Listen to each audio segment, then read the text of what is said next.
Welcome to waves media Telugu. Jogulamba Gadwal జిల్లా కేంద్రంలోని ప్రభుత్వ బాలుర ఉన్నత పాఠశాలలో 53వ సైన్స్ ఫెయిర్ విజయవంతం అయింది. జిల్లాలోని ప్రభుత్వ ప్రైవేట్ పాఠశాలల నుండి 286 సైన్స్ ఎగ్జిబిట్స్ ప్రదర్శించారు. ఈ సైన్స్ ఫెయిర్కు దాదాపు 10,000 మంది విద్యార్థులు హాజరై పరిశీలించారు. సైన్స్ ఫెయిర్ను ఎమ్మెల్యేలు బండ్ల కృష్ణమోహన్ రెడ్డి, విజయుడు, కలెక్టర్ బిఎం సంతోష్ ప్రారంభించారు. పాఠశాలలో ప్రదర్శనమైన వాటిలో రాష్ట్ర స్థాయి ఎంపిక జరుగుతుందని, అనంతరం జాతీయ స్థాయిలో ప్రదర్శనలు ఉంటాయని సైన్స్ ఫెయిర్ జిల్లా కన్వీనర్ భాస్కర్ పాపన్న తెలిపారు. గత ఏడాది ప్రదర్శించిన వాటిలో మాంటిసోరీ స్కూలు నుండి జాతీయ స్థాయిలో పాల్గొనడం జరిగిందన్నారు.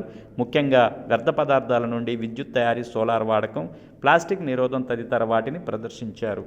ఎగ్జిబిషన్లు జాతీయ స్థాయికి వెళ్ళడం జరిగింది, ఇంటర్నేషనల్ కూడా పోవడం జరిగింది. సకురా ఇంటర్నేషనల్ ప్రోగ్రామ్ ఏదైతే ఉందో జపాన్లో జరిగేటటువంటి దానికి కూడా ఒక మాంటిసోరీ స్కూల్ నుంచి ఒక సైన్స్ ఎగ్జిబిట్ వెళ్ళడం జరిగింది. ప్రతి సంవత్సరం కూడా జాతీయ స్థాయికి సైన్స్ ఎగ్జిబిట్లు వెళ్తాయి.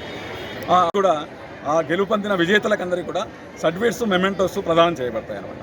కాబట్టి ఇది ఈ సైన్స్ ఎగ్జిబిషన్. ఈసారి చాలా హెక్టిక్ షెడ్యూల్ వల్ల ఈ 2 రోజుల యొక్క కార్యక్రమాన్ని కూడా కేవలం 10 రోజుల్లో ప్లాన్ చేసి గౌరవ కలెక్టర్ గారు, తర్వాత జిల్లా విద్యాధికారి వీరందరూ ప్రత్యేకమైనటువంటి శ్రద్ధ తీసుకొని దీన్ని ప్రణాళిక వేసుకొని ఈ మొత్తం సైన్స్ ఎగ్జిబిషన్ను పూర్తి చేయడానికి కంకణం కట్టుకోవడం జరిగింది. కానివ్వండి, ఢిల్లీలో నిర్వహించే నేషనల్ సైన్స్ ఎగ్జిబిషన్ కానీ ఇట్లా రకరకాల ప్రదేశాల్లో ప్రతి సంవత్సరం నిర్వహించేటటువంటి సైన్స్ ఎగ్జిబిషన్లకు రాష్ట్ర స్థాయికి మరియు జాతీయ స్థాయికి వెళ్ళడం జరిగింది. అందులో డిఫరెంట్ ప్లాట్ఫామ్స్ ఉన్నాయి. సైన్స్ ఎగ్జిబిషనే కాకుండా స్కూల్ ఇన్నోవేషన్ మారథాన్ అనేటటువంటి కార్యక్రమం ఉంది. అందులో కూడా లో కాస్ట్తోన ఒక మార్కెటైజ్ చేసేటటువంటి వస్తువులను తయారు చేస్తే ఆ పిల్లలను కూడా జాతీయ స్థాయికి పంపడం జరిగింది. మొన్న ఢిల్లీలో నిర్వహించినటువంటి కార్యక్రమంలో మన వేస్ట్తో పెన్నుల యొక్క ఔటర్ లేయర్ తయారు చేసేటువంటి ప్రాజెక్టు ఢిల్లీలో ప్రదర్శించబడింది. కాబట్టి ఈ విధంగా జాతీయ స్థాయికి మన జిల్లాను మంచి నాణ్యమైనటువంటి ప్రదర్శనలు అంశం ఉంది. ఈ సెమినార్ అంశంలో దాదాపుగా ఒక 30 మంది విద్యార్థులు పాల్గొన్నారు. రెడ్యూసింగ్ ప్లాస్టిక్ పొల్యూషన్ అనే టాపిక్ మీద సెమినార్ జరుగుతుంది. అందులో నుంచి కూడా ఒక విద్యార్థి రాష్ట్ర స్థాయికి పంపబడతాడు. అదేవిధంగా ఇందులో డిఫరెంట్ కాంపిటీషన్స్ కూడా నిర్వహించినాం. టాలెంట్ టెస్ట్ కానివ్వండి, పోస్టర్ కాంపిటీషన్ కానివ్వండి, అదేవిధంగా స్పీచ్ కానివ్వండి, ఇట్లా రకరకాల కాంపిటీషన్స్ కూడా నిర్వహించడం జరిగింది. మొత్తం మీద ఈ ఎగ్జిబిషన్ నుంచి రాష్ట్ర స్థాయిలో నిర్వహించే ఎగ్జిబిషన్ ఏదైతే కామారెడ్డిలో జరుగుతుందో 7, 8, 9 తేదీలలో నిర్వహించే కామారెడ్డి ఎగ్జిబిషన్కి ఒక 21 ఎగ్జిబిట్స్ పంపించడం జరుగుతుంది. ఈ ఎగ్జిబిట్ను చూసి పిల్లలు అందులో కొత్త నూతన అంశాలను సైన్స్ అంశాలను తెలుసుకొని వెళ్ళడం జరుగుతూ ఉంది.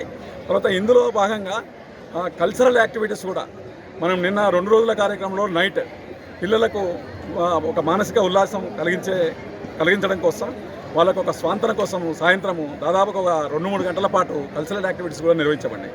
కల్చరల్ యాక్టివిటీస్లో కూడా నృత్యాలు, మిమిక్రీ కానివ్వండి, లేకపోతే ఇన్స్ట్రుమెంటు, తర్వాత పద్యాలు, ఇట్లాంటి అన్ని అంశాలను కూడా చేర్చడం జరిగింది. కాబట్టి ఇక 2-3 అవర్స్ కంప్లీట్గా అందరికీ కూడా వాళ్ళ టాలెంట్ను showcase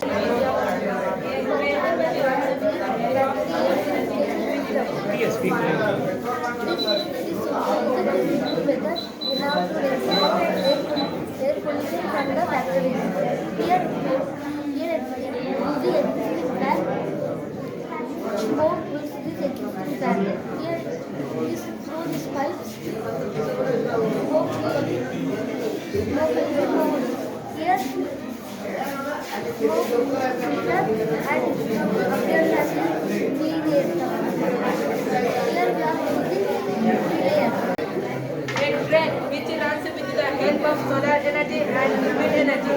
In the tent, we observe the lights and fans are 24 hours on. They consume lot of energy, and the Indian government pays some crores of amount for this electricity.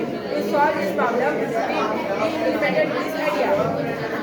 On the roof of the tent, we implemented some solar panels. When the morning, the solar panel gets energy from the sunlight and converts solar energy into kinetic energy within the law of conservation of energy. But here is one problem. If there is any night or rainy season, winter season, there is morning. This is Harsha from class 9 from one of the high school. This is my project. My project name is Room Energy. We use solar panels to generate electricity.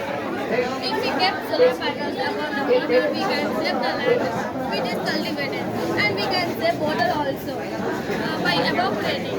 here, if you can see, electricity is generating. If I kept my hand like this, electricity is not generating. If I move my hand, here electricity is generating. Solar energy is a type of solar energy. There is three main types of solar panel. First, monocrystalline solar panel. Second, polycrystalline solar panel. మా model పేరు వచ్చేసి from waste to generator electricity. ఇది ప్రతి గ్రామాల్లో చెత్తను వృధాగా కాల్చడం కానీ దూర ప్రాంతాల్లోకి వెళ్ళి అది మన ఎన్విరాన్మెంటల్ని దెబ్బతీస్తుంది. ఆ ప్లాస్టిక్ మళ్ళీ ల్యాండ్ పొల్యూషన్, ఎయిర్ పొల్యూషన్ అవుతుంది. అందుకోసం మేము ఈ మోడల్లో ఒక గార్బేజ్ 2 ప్యానల్స్ పెట్టాం. ఆ చెత్తనల్ని దీంట్లో వెళ్ళి పెట్టిన బర్రె చేసినట్టయితే ఆ హీట్ని ప్యానల్స్ అబ్జర్వ్ చేస్తుంటాయి.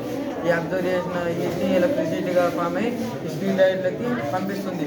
అదే దీన్ని బర్న్ చేసినప్పుడు ఏం వెలుగుతాయంటే మనం బ్యాటరీకి స్టోర్ చేసుకున్నాం వెలిగించుకోవచ్చు. దీన్ని మళ్ళీ ఎయిర్ పొల్యూషన్ అవుతుంది కాబట్టి ఎయిర్ ఫిల్టర్ ఏదైతే పెట్టండి. దీనివల్ల మనకి ఏం ప్రాబ్లం ఉంటుంది, ఎలక్ట్రిసిటీ ఎవరైనా అబ్జర్వ్ చేసినట్టయితే దీన్ని మన ఎన్విరాన్మెంట్లో కాపాడుకోవచ్చు. జిల్లా స్థాయి సైన్స్ ఎగ్జిబిషన్కి సంబంధించి నేను జిల్లా సైన్స్ అధికారిని.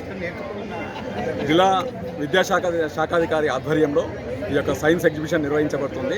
ఇది 53వ బాల వైజ్ఞానిక ప్రదర్శని అని అంటారు ఈ సైన్స్ ఎగ్జిబిషన్ను. దీంతో పాటు ఇన్స్పైర్ సైన్స్ ఎగ్జిబిషన్ కూడా నడుస్తూ ఉంది. ఈ మొత్తం సైన్స్ ఎగ్జిబిషన్ లోపల 286 ఎగ్జిబిట్స్ ప్రదర్శించబడినాయి.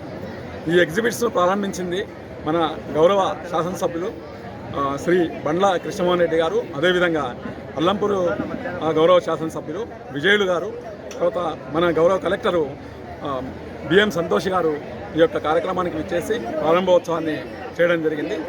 ఈ 2 రోజుల కార్యక్రమంలో దాదాపుగా ఒక 10,000 మంది విద్యార్థులు ఈ యొక్క